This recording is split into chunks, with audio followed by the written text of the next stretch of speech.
Welcome to hidden cook channel. நாம் இன்றைக்கி Malaysian chicken biryani எப்படி செய்கிறதுன்னு பார்க்க போகிறோம். அதுக்கு தேவையான இன்க்ரீடியன்ட்ஸ் எல்லாம் ஸ்க்ரீனில் இருக்குது, நோட் பண்ணிக்கோங்க.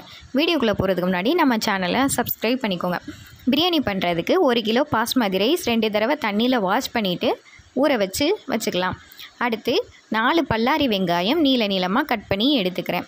6 பச்சை மிளகா 2ஆக கட் பண்ணி எடுத்துக்கிறேன். பிரியாணி பண்ணுறதுக்கு ஒரு பாத்திரம் வச்சுக்கிட்டு 50 ml எண்ணெய் சேர்த்துக்கிறேன். 2 டீஸ்பூன் நெய் சேர்த்துக்கிறேன். ஹீட் ஆனதுக்கப்புறம் கட் பண்ண வெங்காயத்தை அது கூட சேர்த்துக்கிறேன்.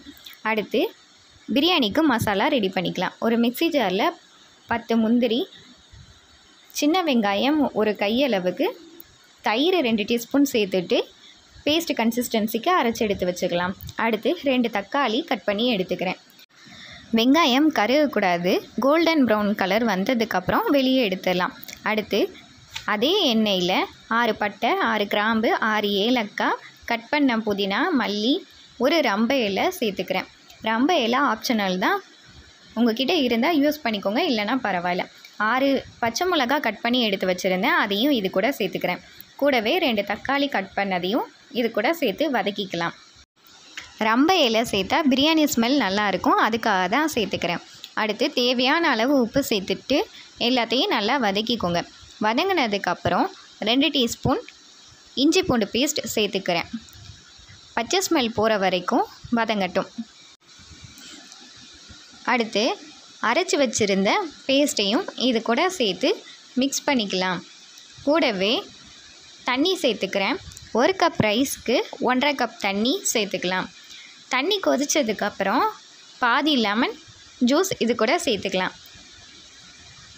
அதுக்கப்புறம் ஊற வச்சுருந்த பாஸ்மதி ரைஸையும் இது கூட சேர்த்துட்டு உப்பு கரெக்டாக இருக்கான்னு செக் பண்ணிவிட்டு மூடி போட்டு விட்டுடலாம்.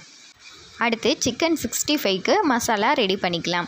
1 டீஸ்பூன் சில்லி பவுடர், 1/2 டீஸ்பூன் இஞ்சி பூண்டு பேஸ்ட், தேவையான அளவு உப்பு, 1 டீஸ்பூன் கரம் மசாலா, 1 டீஸ்பூன் தயிர், இது எல்லாத்தையும் சேர்த்து நல்லா மிக்ஸ் பண்ணி எடுத்து வச்சுக்கலாம்.